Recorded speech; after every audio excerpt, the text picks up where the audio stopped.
Welcome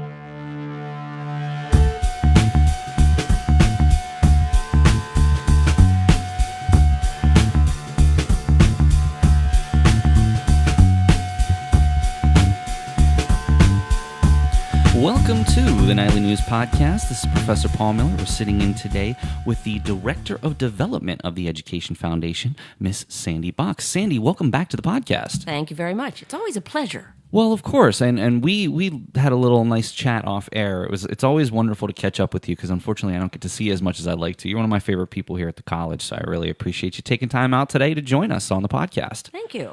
Well, we have three things that we want to talk about with you today, Sandy. We're going to talk about some of the changes that have happened in the Education Foundation over the last 6 months. We're going to preview the Golf Open that's coming up in August. And we're also going to talk about what we had talked about previously, the Education Foundation Scholarship Essay Contest that will be coming up starting in the beginning of July and with a due date in August. So we will start off by talking about some of the things that have been going on in the foundation office. Obviously, there's been some turnover. You've since been promoted, so it's now your show in the foundation office. Can you talk to us a little bit about what happened over the last 6 months and maybe what your new position entails? Okay. It is my show, which is kind of a scary thought some days. But anyway, Matt Lane was the executive director of the Education Foundation for over 10 years, and he was given a great opportunity for career advancement and decided last September that he was stepping down. So he left, and I was filling in until around January. They decided that, okay, we need to post this, see what we can get, see what kind of candidates come in. And everybody kept saying to me, are you going to apply? You're going to apply? And I was like, I don't think so. And then I had so many people, board members, faculty and staff, and people in the community say, oh, no, you need to apply. So I decided to. And so here I am. And now I am the Director of Development at the Education Foundation. And so among all of that, Sarah Blumenshine, who was the Director of the Office of Alumni Engagement, decided that she was going to leave and stay home with her 2 children. So that went from an office of 3 to an office of 1 for me for quite a while. And about 6 weeks ago, we hired Mary Beth Fisher, who is kind of she works for the foundation and for the Alumni Engagement Office. So she does a dual role.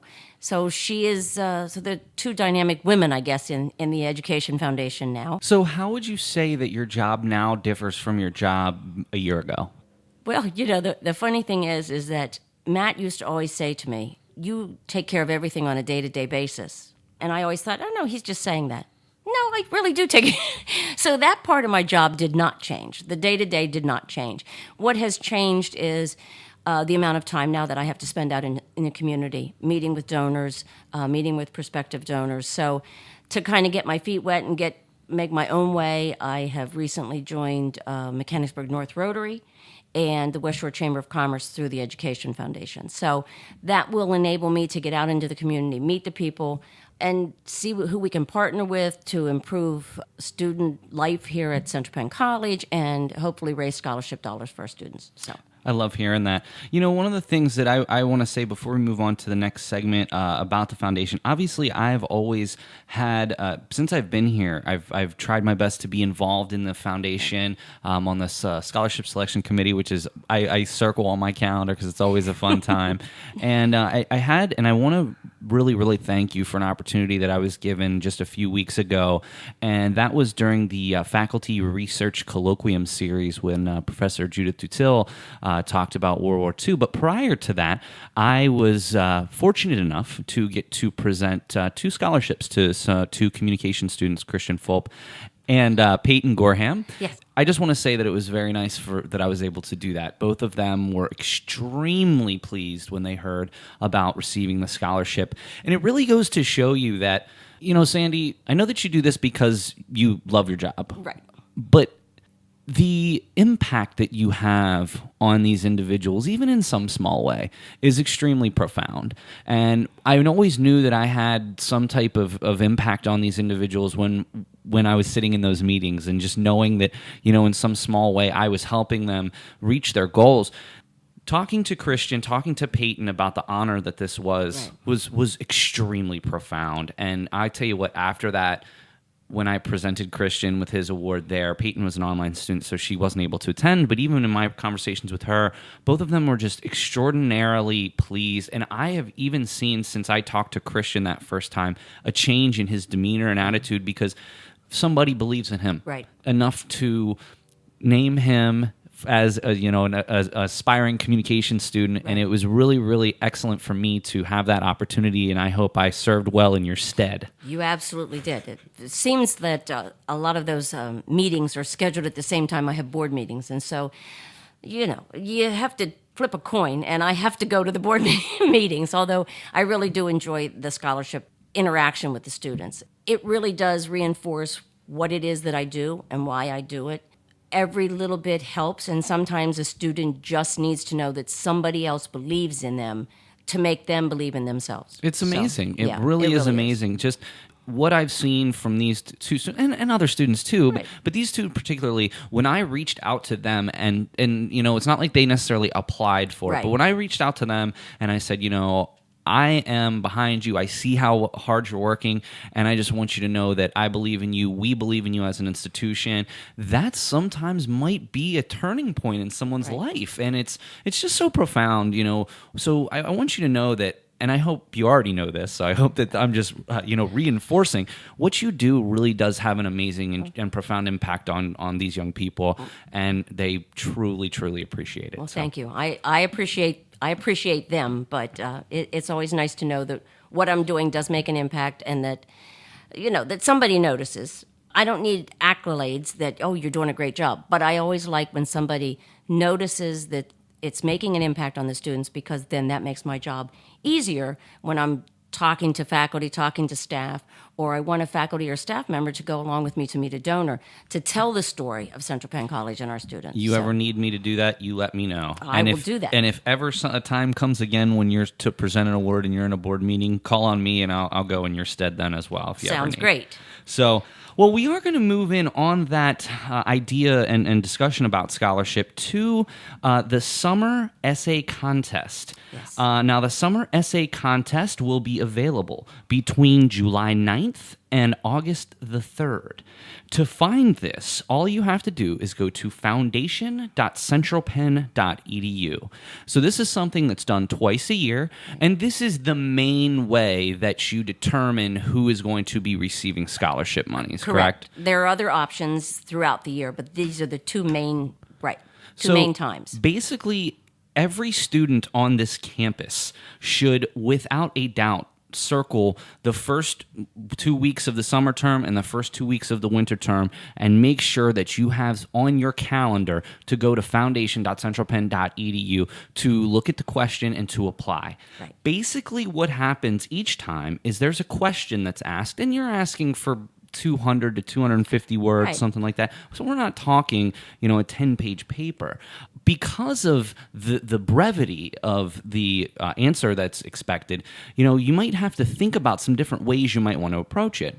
So this year's question, I'm just going to read. Reflect on a time when you questioned or challenged a belief or idea. What prompted your thinking, and what was the outcome? So I was wondering, Sandy, if you wouldn't mind, can we maybe run through this in our own minds? Okay. Can we think of, and I know I'm kind of putting you on the spot here, can you think of a suggestion or an example of a time when you questioned or challenged your belief, just so the students can understand maybe a direction to go with this? Well, funny. Okay. So as we go back, I told you, I've been here for 7 years, and I was the associate director under Matt for 6.5 of those years. So when he left and everybody kept saying to me, oh, you're going to do it, I wasn't sure. So I had to ask myself whether or not I had the ability to do the job. Did I have the drive to do the job? And really, was I up for the challenge? So, I had to go. It wasn't just like, okay, yeah, I'm going to apply. I had to really think about that, because I'm the type of person, I don't want to ever do anything halfway. So if I couldn't give it 100%, I wasn't going to do it at all. And anybody on campus who knows me knows that that's the way that I am with kind of every thing in my life. If I can't do it 100%, I don't do it at all. So I had to go through that and really talk to myself as to whether or not I was up for the challenge to do this job, to even be considered for the job. And so I went through that process, sat and talked through it, wrote down things on a paper. What is it that I thought? Where were my weaknesses? Where were my strengths? And when it came to the end of it, it was like, okay, yeah, I think I have what it is that the Education Foundation needs right now. And so the outcome was I submitted my application, and here I am. I'd like to share with you something that I've shared with students before, but it's something that I like to tell in class. I ended up at the end of my undergrad being a pretty good student, and my first year when I was in college, this is a fairly common story that you hear, especially, on college campuses when you have traditional age college students. I really struggled my first year. I had to drop some classes. Some of the classes I really, really struggled with. And I went to school I wanted to get into computer science. I was never really a huge advocate or fan of math. and in computer science at Slippery Rock, I mean, we had to take, I'm not even kidding you, like 10 different math classes. So I went to college based on the assumption of I wanted to get a job because I knew if I got a computer science degree, I would be able to get a job easily. Right. And so it's my second term. I'm really doing poorly, and I will never forget, I was going to do communications as a minor. And I had a professor, and I'll never forget him, and I still talk to him to this day, Dr. James Laux. And the class that day, he had something else scheduled. We were going to go over something else, but he threw that all to the side because we had just taken a test, and a large majority of the class didn't do very well. Mm-hmm. So he started questioning us, why? Now, he didn't call anybody out or anything. Why did this happen? Why did so many of you fail this test? What's going on? And at that time in my life, it was my second term. It had been the first adversity academically I'd ever had because I'd always done well in high school. Right. And, I raised my hand, and I went up to the front of the room, and we just started having a conversation in front of the rest of the class. And he said, you know what, Paul, you know what I'm going to do? We're going to have a standing appointment every week for the rest of the term, and I'm going to help you, and I'm going to help you get this all figured out. And at first I was like, I don't know, I think I got this on my own. And that was really where I was challenged because for the first time in my life, I struggled at something that I'd always been good at. So what ended up happening was I followed through. He basically got me on a study schedule. I was spending a lot more time in the library and in computer labs. He told me over and over, get out of your dorm. Right. Go somewhere else. Get away from the distractions. You'd be shocked how much what impact it has. And what ended up happening is I went on to make the dean's list multiple times throughout the rest of my college experience. Obviously, then went to grad school, and I've been here for 5 years. So, it's incredible how one moment in your life imagine if I would have just skipped class that day. Right. Who knows where I would be. And it's amazing how that was probably the biggest decision I've ever made, is changing my major and moving into a different career path. And I'm so glad I did because I love what I do. Yeah. So there's just two examples from Sandy and I. So if you guys are out there and you're thinking about how you're going to address this question, just think along those lines. Right. When was there a time that you were thrown off or you were challenged and you had to make a decision, and how did that decision change your life? So, but again, scholarship essay contest you can find at foundation.centralpenn.edu, and that's going to be open from July the 9th to August the 3rd. Right. My goal, Sandy, is to, in every term that I am involved, which will be forever, hopefully, I want to see more and more people. Right. Do you remember offhand how many applicants you had in the winter? We had 197. Yes, because the last spring we had 214. We had 197, which I understand it's not unusual for them to be a little lower in the wintertime. But 197 students, and we were able to award 65% of those students a scholarship. That's incredible. 65%. That's incredible. Yeah. And that's one of the things that I'm teaching freshman seminar CPC Foundations again this term. And that's one of the things that students really don't believe. No. That, wait, all we have to do is write a 250-word essay, and 65% of those people get scholarships. Right. And that's something that I bring up. And in fact, this term I'm going to make it an assignment that they do this. Well, because the fact of the matter is, this is the only question that they can answer. They cannot get it wrong. There is no right or wrong in talking about something that you have experienced.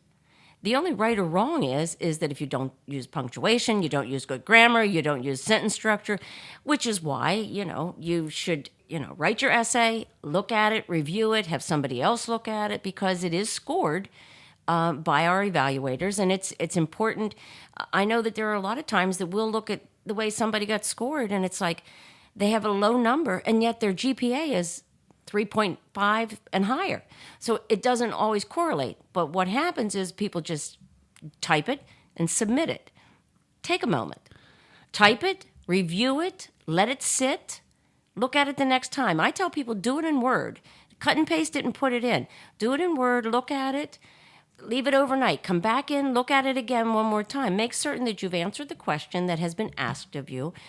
Look at your sentence structure, look at your punctuation, look at your sentences, making sure they're not run on, 250-word essay with one period at the end does not work, So, just do that. And just, I know that the faculty and staff here would be more than happy to look over something before it's submitted, just about with any student that's around. So. Not only would I certainly be happy to look at anybody's essay, almost all faculty would, right. But also remember Megan Ream up in the Learning Center right. and Samantha Schultz in the library both would be happy to right. at least look over it and make sure that it sounds good.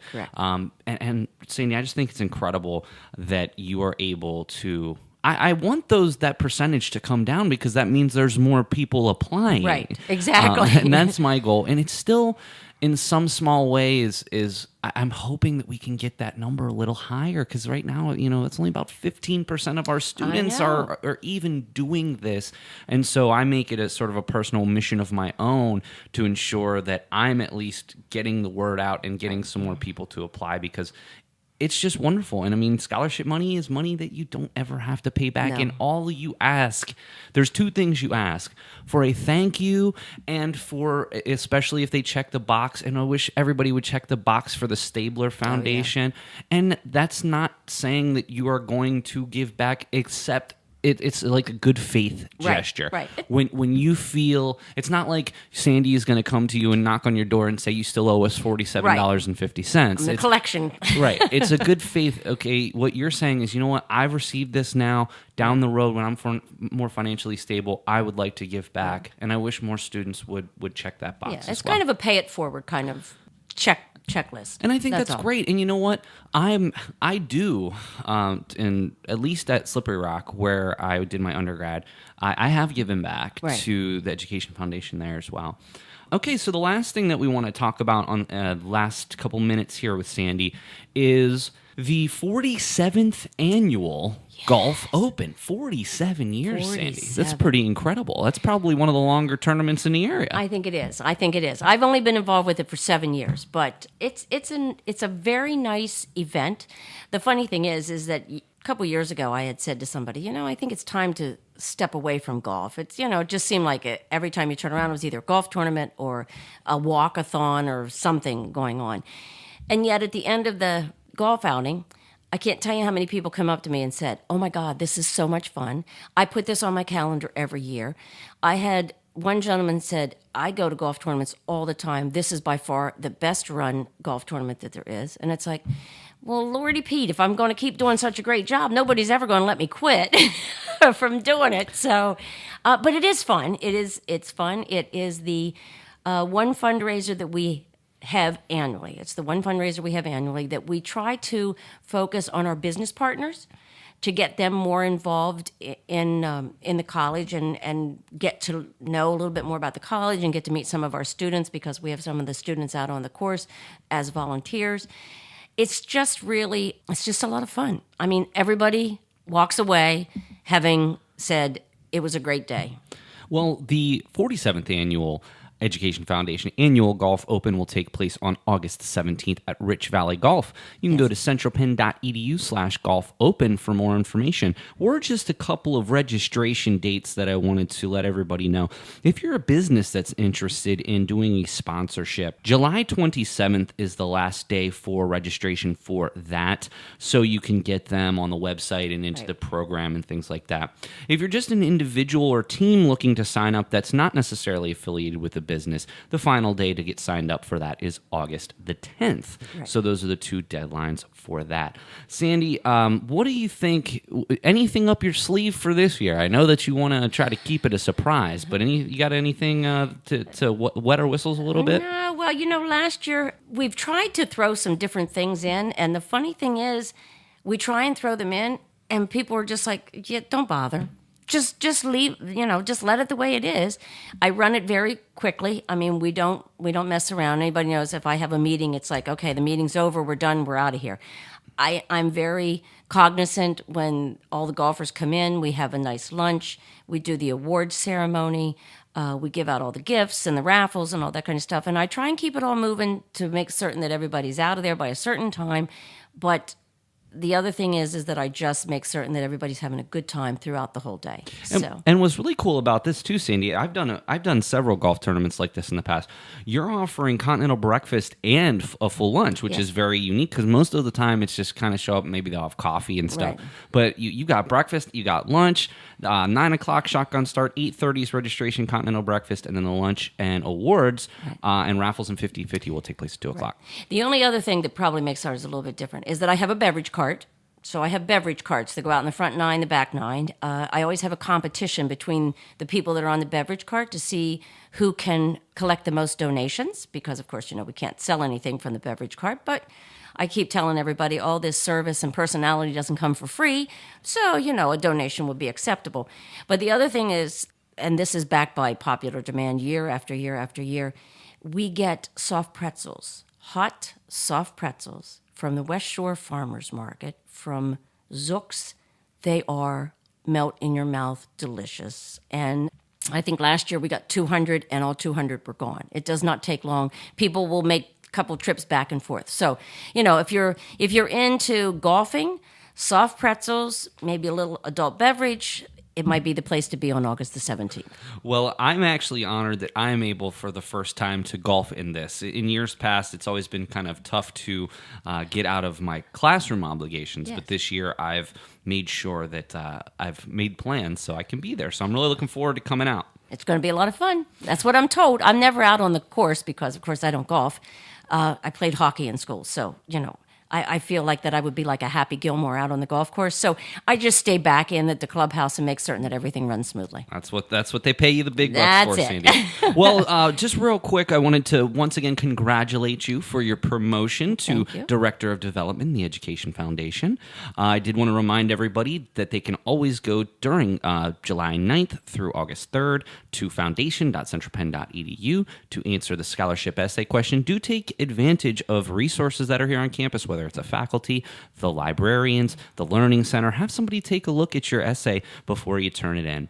And finally, of course, on Friday, August 17th at Rich Valley Golf will be the 47th Annual Education Foundation Golf Open. And so, again, July 27th if you're a business that wants to sponsor. August 10th are the cutoff dates if you're an individual looking to play. Yes. So, Sandy, thank you so very much for taking the time out to join us on the Nightly News Podcast. Thank you very much. It's always a pleasure coming down here. Well, the pleasure is all ours, that's for sure. All right, so thank you very much to Sandy Box, the Director of Development for the Central Penn College Education Foundation. And this is Professor Paul Miller, and we'll catch you next time on the Nightly News Podcast.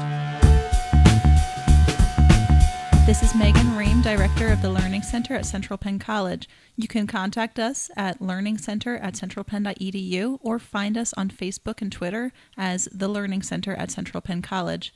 We are located in ATEC 302.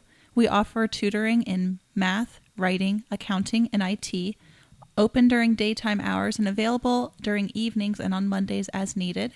We have online resources available through the Blackboard's Learning Center tab, and online tutoring available for those who can't make it into campus. Hope to see you at the Learning Center.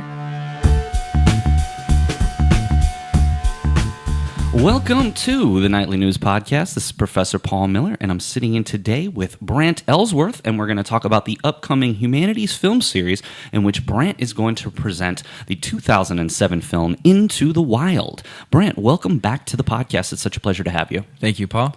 Well, I do want to start off by talking a little bit more about the Humanities Film Series in a more general sense.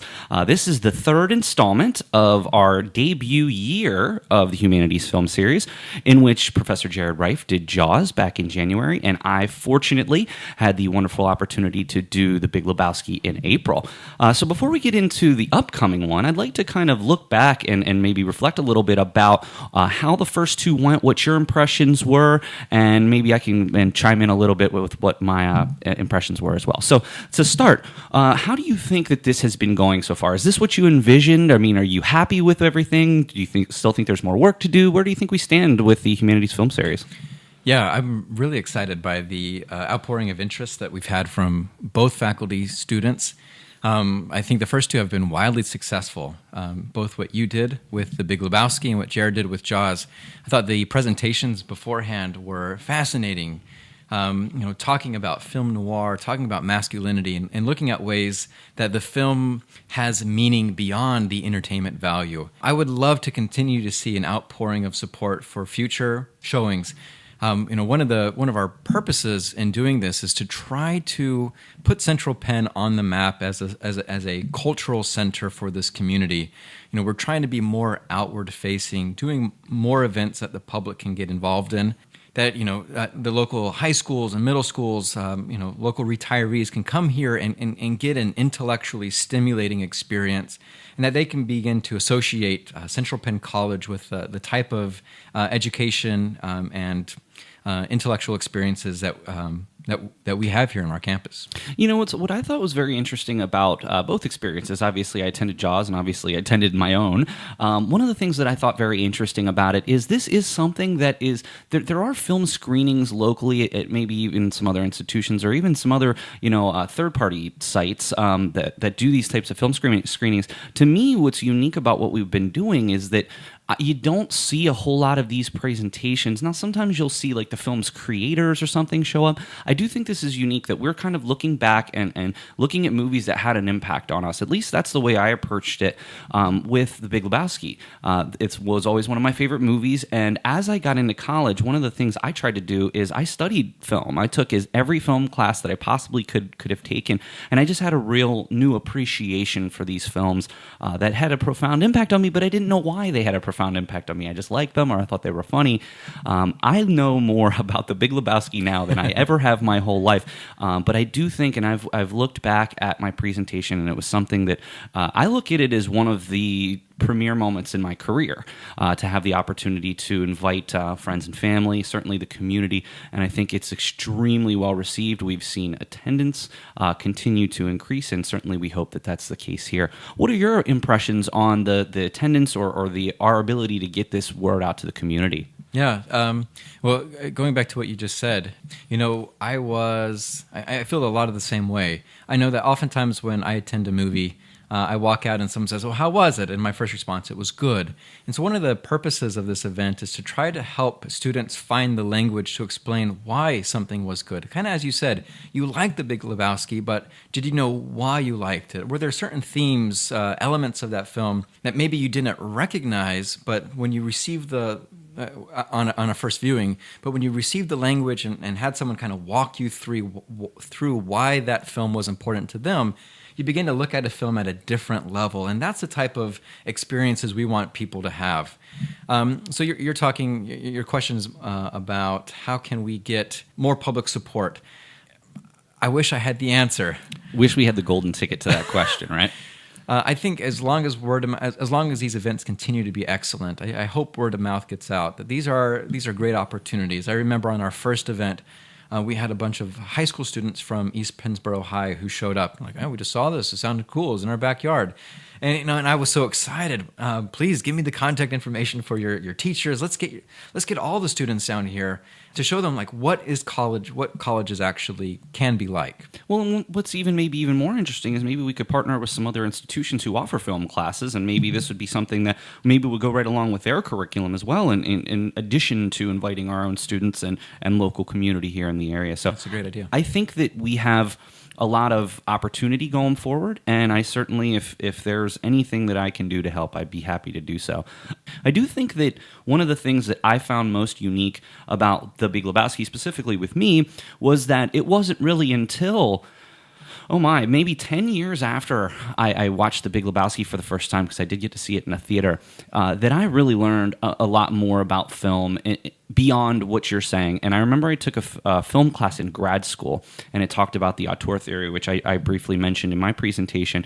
And it's interesting how when you understand the director's vision and what they're trying to attempt to do, how many similarities you can see, and why you watch a Tarantino movie and know it's a Tarantino movie, or you watch a Coen Brothers film and you know it's a Coen Brothers film just from the way that it's presented. That was always something that had a pretty profound impact to me. What's very interesting also is that we're going to be talking about Into the Wild, which you're going to be doing, which was the feature-length directorial debut by Sean Penn. And what's very interesting is that this is a movie that was so well received, rated 8.1 on IMDb, which is very, very high, 82% from the critics on Rotten Tomatoes, and an 89% user rating on Rotten Tomatoes. So I do want to talk about that. But what's interesting about this particular film is Sean Penn, while he did direct some television episodes, some music type, not necessarily music movies, but musical pieces. He hadn't, from 2007 when the movie came out to 2016, Sean Penn did not direct another feature-length film. Do you know a whole lot about how Sean Penn got this book, and do you have any kind of insight on Sean Penn as the director of this film that you can share with us? Such interesting insights. Unfortunately, no, I don't. My interest in this film largely come from a thematic perspective. What this says about the wilderness and wild and man's search for meaning outside of civilization. But no, I would love to know more. Maybe I can prepare. Well, no, it's not even that. It's I know obviously this does come from a book. So can you take us back to when you first found this book and maybe why at that point that had a profound impact on you? Yeah, so the film is based off of John Krakauer's 1996 book by the same name, Into the Wild. Krakauer came across the story of Chris McCandless, who is a young man who comes from a wealthy upper middle class, maybe just an upper class background. He seemed to be the perfect model of kind of what all of us aspire to be. His family had wealth, he had all the opportunities, he went to Emory, graduated. But instead of wanting to kind of follow along with the expectations that society has created for him, that he would get a job and pay off his debts if he had any, and get married and buy a house and settle down, and then all of a sudden he's 67 and a half and he's retiring, he decided that he wanted to follow a different path. Anyways, I won't spoil the movie except to say he dies, and of course it's this tragic story that Krakauer comes across, and he ends up investigating, writing a short piece, which then he publishes as a full-length book, as I said, in 1996. Well, what's very interesting to me about this movie, I actually found a little bit of background about the film, at least. According to IMDb, Sean Penn waited 10 years to make the film to make sure he had the approval from the McCandless family, which I found very interesting, especially for somebody who really had never done a feature-length film before. I found that it was very unique that he, for whatever reason, this spoke to him in such a way that he was willing to wait that long to even, run into this as being his first feature-length directorial piece. So I find that interesting. I do want to backtrack a little bit about, aside from the movie, okay, so you had mentioned, we all, in our current modern-day society in the United States, I think everybody feels compelled to live the way that you suggest that he thinks and views himself going forward, and that is, we all have a certain life trajectory, if you will, and if you don't take that trajectory, something is wrong with you. What do you mean? I've heard this from a lot of people. Say somebody doesn't want to go to college, or maybe they want to go into a different direction for whatever reason, just because everybody else does it. Something's wrong with them, or if you want to, quit your job and go to do something more philanthropic. What do you mean you're quitting your job? What about your family? What about X, Y, and Z? And I do think that society does give us that pressure that we need to, go to college and get a job and work a 9-to-5 and then settle down and have kids. I know a few of my friends who, are maybe in their 40s and are still not married, and they get constantly barraged with, why are you not married? Why do you not have children?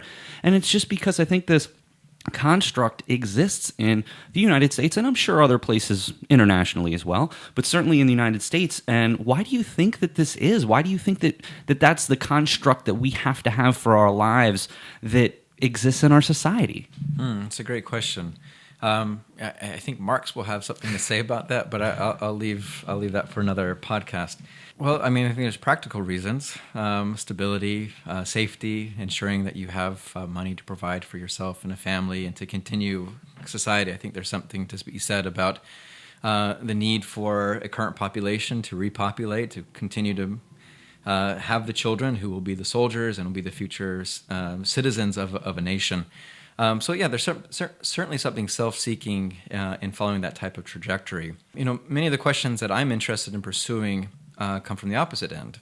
Yes, this is what's expected of many of us, but why at the same time do so many of us feel this draw to leave it all behind? I remember when I first moved to Pennsylvania in 2008, I read about the Appalachian Trail. And as I read about it, and I read stories of people who had completed it, and I read the trail journals of people who have done it, and read the history of it, I just became more and more obsessed. And as I sat back and contemplated, why am I so obsessed about the Appalachian Trail, I realized that I was envisioning who I would become by completing this type of journey, that there was a set beginning and a set end, and it was something that I could do. And when I was done, it would be something that I could say that I had accomplished.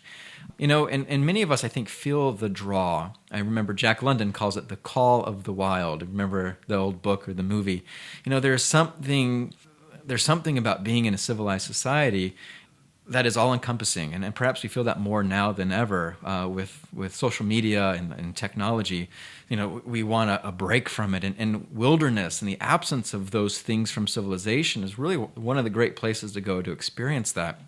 So while my experience of wanting to hike the Appalachian Trail, and mind you, I didn't, but that intense longing to just go out into the wild and to find myself while losing myself, I think is experienced by other people in a variety of ways. I look at the popularity of things like camping, and how many people are these weekend campers who just go to the park or go to the state park or the national parks, and they camp. You just go to the beach and just camp out, get away from it all. There's something about it that is rejuvenating.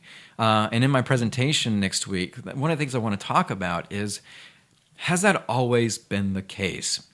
And if not, when does that draw begin?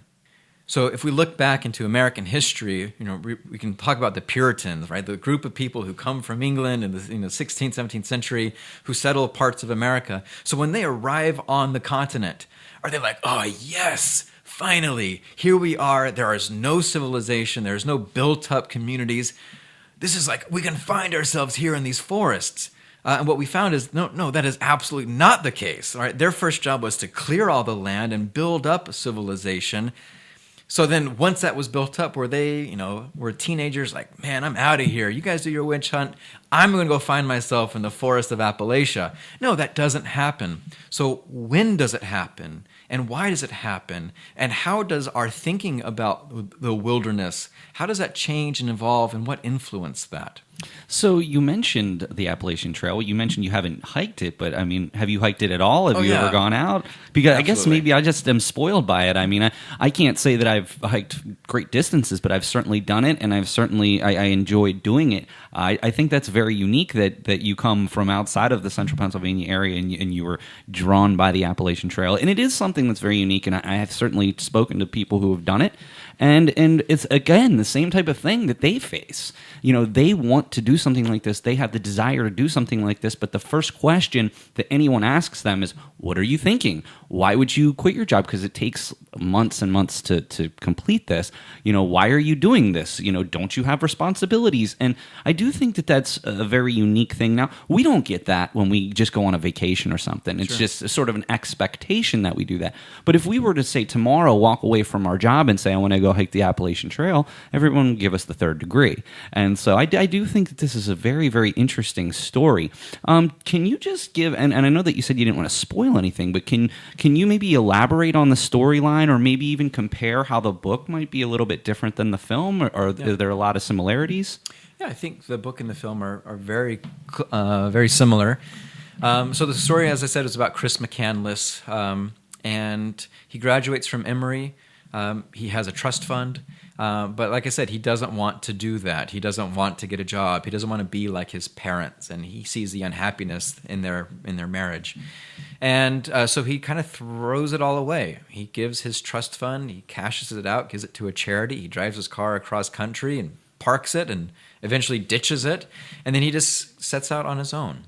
One of the first things that he does to lose himself is he loses his name. So Chris McCandless, his name will die. And he is reborn as Alexander Supertramp, a name of his given. But, right, again, it speaks to that freedom, the autonomy that comes from this type of journey. And his journey is to find himself. It takes him all across the country, North Dakota to California, and eventually he will find his way north into the last frontier. I know the final frontier has been taken by space, but Alaska has often been described like America's final frontier. It's one of the few places remaining where there is a lot of unoccupied, uninhabited land.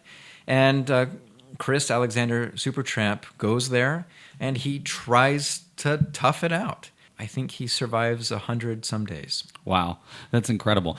All right, so this is going to take place on Friday, July the 20th, from 6:30 to 9 o'clock.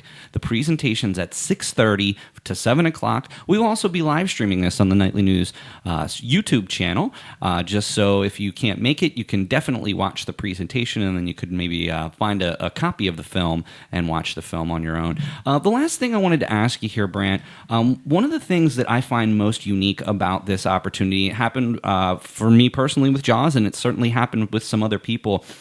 I really thought that night, especially because when I gave my presentation, I had a lot of fans of the film. Every single one of those people told me that as they watched the film, they unlocked some new things. This is providing us an opportunity. Whether you're fans of the film, crazy fans like me with Big Lebowski, or even just a casual fan of these films, by doing what we are doing, we are really, in almost real time, unlocking different parts of cinema. And one of the things that I've actually been doing a lot of research on, I'm reading a book right now called Talking Pictures. It's a book by Ann Hornaday, and she's the Washington Post film critic. And the whole book talks about different sections of the movie-making process and how she, as a critic, evaluates film. Obviously, the big summer blockbusters aren't always going to be at the top of her list, but some of them actually are. And so it's really giving me even more of insight behind the scenes on how a film's actually made. I don't think there's enough of that public discourse for film when film is such a major part of our American culture. What do you think it's going to take for that to become more in the public scope, as opposed to, well, we're just going to go see Jurassic World, Fallen Kingdom, and no disrespect to that, I'm sure I'm actually going to go see it myself, but why don't we as an American society, why do we gravitate to the known as opposed to the unknown? I mean, so many people in film today say there really are so few new ideas, and almost every film that we see coming out, big films, are just retreads or sequels. Why does the American public not give more credence to some of these better, maybe more art house type movies where film is actually happening as opposed to it just being all special effects? That's a great question. I remember when I was in 11th grade. It was an honors English class. And that summer we were asked to read a book by Ray Bradbury called Something Wicked This Way Comes. And that first week of school in 11th grade, we got to talk about the book, but then the teacher began to ask us about these ideas called symbols and themes. And I remember sitting there just thinking to myself, this is a load of BS. She was sitting there and she was asking us, well, what does the number 3 mean? And why do these events take place at 3 a.m.? Why do you think the author wrote that? I was like, I don't know. They just picked a time. He wanted it to be at night. He just picked 3. I was completely unconvinced that an author would write something with meaning. I was so convinced that stories were just that, stories. That was the surface level of understanding. And you read a book to understand what took place to whom and when and where. But as I aged and I developed the ability to think critically about the world around me, I began to see that my 11th grade AP English teacher, honors English teacher, wasn't full of BS as I thought, that there was something to that. As I began to make connections between that book and other books and other experiences, I began to see that the world was had more depth to it than I had previously believed.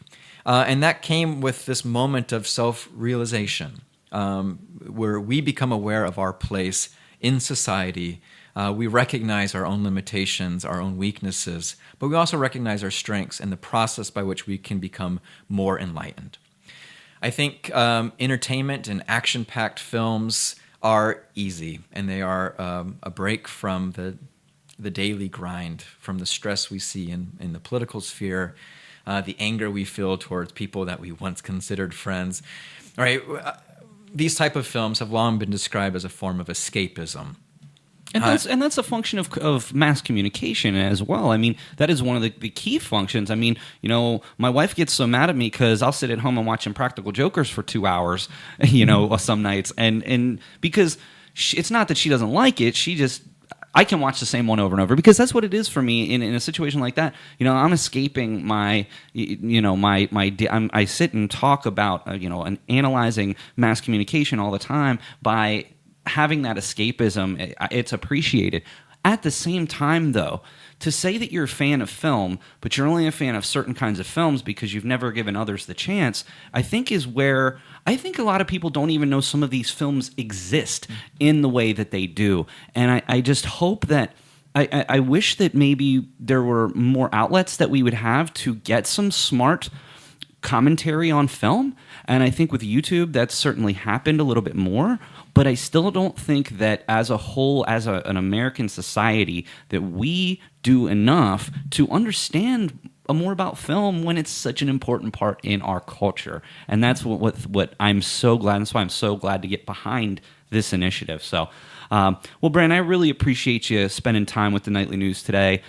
Please, everybody, put down on those calendars Friday, July the 20th. We will be screening Into the Wild at 7 p.m. At 6:30 will be your discussion. I did just want to share just with you before we go a few pieces of trivia that I was checking out today. We did talk earlier about how Sean Penn waited 10 years to make the film because he wanted to make sure he had the approval. Somebody else in the film, Zach Galifianakis, who's also one of my favorite actors. The movie also has Vince Vaughn, Emily Hirsch, Marcia Gay Harden, William Hurt, and Kristen Stewart. So it's got a very, very strong cast. In the film, something that you might want to share with the audience, Zach Galifianakis was told to improvise all of his lines, and in the original script did not have any lines written into it. So his part and his contribution to the film, 100% improvised, which I find very interesting. Something else that's really cool about this film, obviously Pearl Jam fame Eddie Vedder did the entire soundtrack, and when Sean Penn first asked him, he agreed on the spot before he even knew anything about the film, which I did not realize as well. And here's something that I would love to leave you with, Brant.